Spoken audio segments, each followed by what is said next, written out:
नमस्कार, सुप्रभात। सुबह के 6:30 बज रहे हैं। भारत 24 देख रहे हैं आप। सबसे पहले आप सभी को भारत के 75वें गणतंत्र दिवस की हार्दिक शुभकामनाएं। आज भारत अपना 75वां गणतंत्र दिवस मना रहा है और कई मायनों में आज का दिन खास है, क्योंकि आज परेड में कई सारी नई चीजें आपको देखने को मिलने वाली हैं। सबसे पहले तो आज मुख्य अतिथि के तौर पर फ्रांस के राष्ट्रपति इमैनुअल मैक्रोन नजर आने वाले हैं और खासा फोकस आज की परेड का महिलाओं के ऊपर रहने वाला है। आज 75वां गणतंत्र दिवस और राष्ट्रपति द्रौपदी मुर्मू कर्तव्य पथ पर इस दौरान ध्वजारोहण करेंगी। फ्रांस के राष्ट्रपति इमैनुअल मैक्रोन भी इस कार्यक्रम में मौजूद रहने वाली हैं। भारत की समृद्धि, सांस्कृतिक विविधता और प्रगति के गवाह बनेंगे मैक्रोन और भारत की बढ़ती स्वदेशी क्षमताओं को और बढ़ती नारी शक्ति को भी मैक्रोन इस दौरान देखेंगे। कर्तव्य पथ पर आयोजित परेड को लेकर खासा तैयारियां दिल्ली में करी गई हैं, चाहे वो सिक्योरिटी के लिहाज से हो या फिर वो दूसरी व्यवस्थाओं के लिहाज से हो। कर्तव्य पथ पर 3 लेयर की सुरक्षा इस बार की गई है। लोग 3 लेयर की सुरक्षा से गुजरने वाले हैं।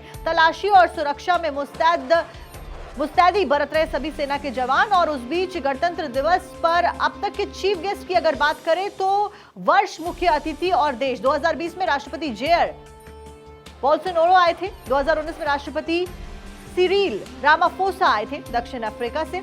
वहीं इस बार राष्ट्रपति इमैनुअल मैक्रोन फ्रांस से भारत में आए हैं। कल हमने तस्वीरें भी दिखाई थी किस तरीके से दोनों नेताओं ने, प्रधानमंत्री मोदी और इमैनुअल मैक्रोन ने जयपुर में चाय पी और विजिट करते हुए नजर आए मॉन्यूमेंट्स को।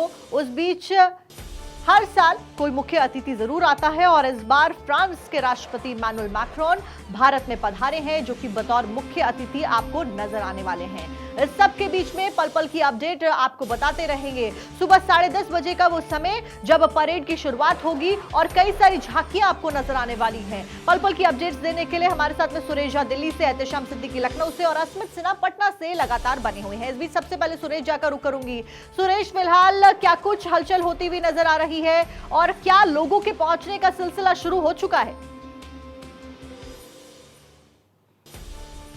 जी बिल्कुल, दिल्ली एनसीआर में इस समय जो माहौल है बहुत ही कड़ाके की ठंड है, फॉग है, लेकिन उसके बावजूद मैं आपको दिखाऊं कि लोगों में कितना जज्बा रहता है। हमारे देश का कोई भी समारोह होता है, चाहे 15 अगस्त हो, चाहे 26 जनवरी हो, चाहे धूप हो, चाहे बरसात हो, चाहे ठंड हो, लोगों का जज्बा जो है देखते बनता है। दिल्ली में 26 जनवरी का जो समारोह आज मनाया जा रहा है, कड़ाके की ठंड है, फॉग है, लेकिन उसके बावजूद आप देखें कि अभी सुबह के जो 6 बजे हैं उसके बावजूद लोगों का जो है कर्तव्य पथ की तरफ आना जाना शुरू हो चुका है।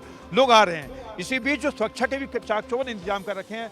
मैं आपको दिखाऊंगा कि लोग जो है यहाँ पे, क्योंकि परेड जो है इसी रोड से निकलेगी और खासकर यहाँ पे साइड में आप देखिए कि जाली लगा रखी है कि जो लोग वहाँ नहीं पहुँच सकते, इनको पास नहीं मिल पाया है, वो यहाँ से भी खड़े होकर परेड देख सकते हैं। देखिए आप, ये बिल्कुल इंतजाम कर रखा है, क्योंकि 26 जनवरी की जो परेड होती है वो बहुत ही अहम परेड होती है, क्योंकि उसमें देश के आन बान शान को दर्शाने में झांकियाँ निकलती है, हमारे देश के सेनाओं की झांकियाँ होती है, तो हर कोई इसको देखना चाहता है। और इस बार की झांकी और इस बार की परेड जो है सबसे ज़्यादा अहम है। वो अहम इसलिए है क्योंकि 2024 का जो हम बना रहे हैं वो महिला सशक्तिकरण के रूप में मना रहे हैं और खासकर इस बार के परेड में और झांकियों में महिला सशक्तिकरण की झलक जो है देखने को मिलेगी। तो हर कोई इसको आतुर है देखने के लिए। ठीक 10:30 बजे राजपथ से परेड शुरू हो जाएगी और परेड जो है इंडिया गेट से होते हुए, आपके तिलक मार्ग से होते हुए, नेताजी सुभाष चंद्र मार्ग से होते हुए लाल किले पर जाकर खत्म होगी। और यहाँ पर अगर सुरक्षा की बात करें, सुरक्षा के पुख्ता इंतजाम कर रखे हैं। आप देखिए कि अब जो है लोग आना शुरू हो चुका है। अब दिल्ली पुलिस के जवान हैं, यहाँ पैरामिलिट्री फोर्स के जवान हैं, यानी कि यहाँ पे चप्पे चप्पे पर सुरक्षा बल के जवानों को तैनात किया गया है कि जिस तरह से पूरे देश में जो इसमें माहौल है उन सबको देखते हुए ये सुरक्षा बंदोबस्त किए गए। कुल मिलाकर दिल्ली को सुरक्षा के अभेद किले में तब्दील कर दिया गया है। सुरक्षा का पहरा रखा जा रहा है। दिल्ली को कई सारी जोन्स में बांटा गया है और 3 लेयर की सिक्योरिटी से सभी दर्शकों को गुजरना पड़ेगा जो कि परेड में शामिल होने के लिए पहुंचेंगे। उस बीच सुरेश, मैं लौटूंगी आपके पास, लेकिन एहतेशाम क्योंकि लखनऊ से हमारे साथ में बने हुए। एहतेशाम, लखनऊ में क्या कुछ तैयारियां चल रही है? क्योंकि आपने अभी बताया था कुछ देर पहले कि लखनऊ की परेड समाप्त हो जाएगी दिल्ली की परेड शुरू होने से पहले, तो क्या लोगों के पहुंचने का सिलसिला शुरू हो गया है और क्या कुछ व्यवस्था है?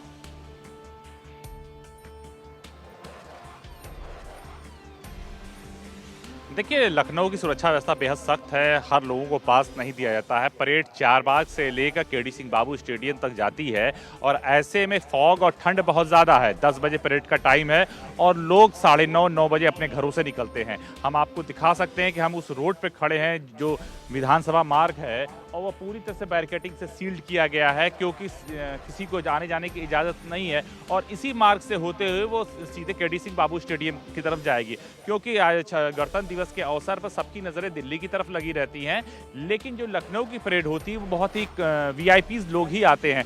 और उसके साथ जो लॉन्ग रूट होता है उस पर जो लोगों के आसपास गलियां होती हैं, वहाँ पुलिस फोर्स तैनात रहती है, वहाँ पे लोग आ जाते हैं। लेकिन अभी बहुत अंधेरा है, फॉग है, ठंड है, इसलिए लोग नहीं दिखाई दे रहे हैं। प्रशासन का साफ कहना है, पुलिस अधिकारियों का साफ कहना है कि 10 बजे की परेड है, लोग 9 बजे 9:30 बजे अपने घरों से निकलेंगे। सिक्योरिटी भी बहुत टाइट है, इसलिए लोगों को वाहन आना जाना मनाही है। ऐसे में लोगों को दिक्कतों का सामना थोड़ा करना पड़ सकता है। हम आपको बता दें कि जिस तरह से महिला सशक्तिकरण को देश मना रहा है इस वर्ष, लखनऊ की भी जितनी परेड है उसकी कमान महिलाओं के हाथ में है। और ख़ास तौर से स्कूलों के बच्चों की जो झांकियां निकलेंगी उसमें भी महिलाओं सशक्तिकरण को देखने को मिलेगा। साथ ही जो आर्मी की परेड है, पुलिस की परेड है, आईटीबीपी की परेड है, खास तौर पर सैनिक बलों की परेड है, उसमें भी कमान महिलाओं ने संभाल रखी है। तो 10 बजे का कार्यक्रम रखा गया और 10 से 10:30 के बीच में ये कार्यक्रम समाप्त हो जाएगा, क्योंकि उसके बाद दिल्ली गणतंत्र दिवस पर सबकी नजरें हो जाएंगी। जी चलिए ठीक है एहतेशाम। अस्मित क्योंकि पटना से हमारे साथ में बने हुए अस्मित का रुख करते हैं। अस्मित, कुल मिलाकर महिलाओं के ऊपर खासा फोकस रखा गया है, चाहे वो दिल्ली में होने वाली परेड हो या फिर वो लखनऊ में होने वाली परेड हो। पटना में क्या कुछ आप देख पा रहे हैं और क्या कुछ तस्वीरें सामने आने वाली हैं?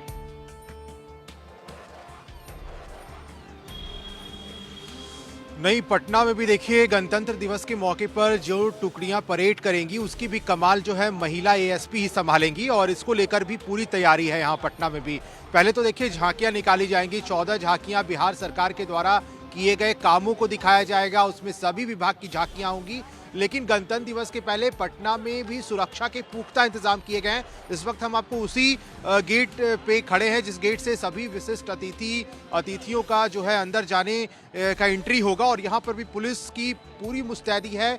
4 सेक्टरों में गांधी मैदान को बांटा गया है और सभी जगह पर जो है पुलिस मौजूद रहेगी। यहाँ के आयुक्त कुमार रवि ने पहले ही कह दिया है कि सुरक्षा से कोई भी समझौता नहीं होगा जब तक परेड या फिर गांधी मैदान में लोगों की एंट्री जैसे शुरू होगी, एक लोगों की जांच की जाएगी और दर्शक जब तक यहां से नहीं जाएंगे तब तक पुलिस की तैनाती यहां पे रहेगी। एसटीएफ को बुलाया गया है, तो तमाम तरह की जो आप कहें कि प्रशासनिक व्यवस्था है वो मुकम्मल कर ली गई है, ताकि किसी भी तरह से कोई भी चूक बर्दाश्त नहीं किया जाएगा। ये पहले ही यहाँ के आला अधिकारियों ने अपने पुलिस अधिकारियों को निर्देश दे दिया है। और थोड़ी देर बाद यानी कि 8:45 बजे, मैंने पहले ही बताया था, साक्षी मुख्यमंत्री नीतीश कुमार 8:45 पर गांधी मैदान पहुंचेंगे। 8:47 पर बिहार के राज्यपाल राजेंद्र विश्वनाथ लेकर पहुंचेंगे। सुबह 9 बजे जो है झंडोत्तोलन किया जाएगा, फिर झांकियां निकाली जाएंगी। 14 झांकियां बिहार सरकार के तमाम विभागों की झांकियां होंगी। मेडल लाओ नौकरी पाओ जो सबसे जो प्रचलित रहा है इस वक्त, क्योंकि अभी हाल के दिनों में बिहार सरकार ने जिस तरह से खिलाड़ियों को सम्मानित किया था और नौकरी दिया था, वो सबसे आकर्षण का केंद्र रहेगा। मेडल लाओ नौकरी पाओ की झांकियां रहेंगी, जल संसाधन विभाग की झांकियां रहेगी। तमाम तस्वीरें दिखाई और साथ साथ में सुरेश भी लगातार हमारे साथ में बने हुए। आप तीनों बने रहिए हमारे साथ।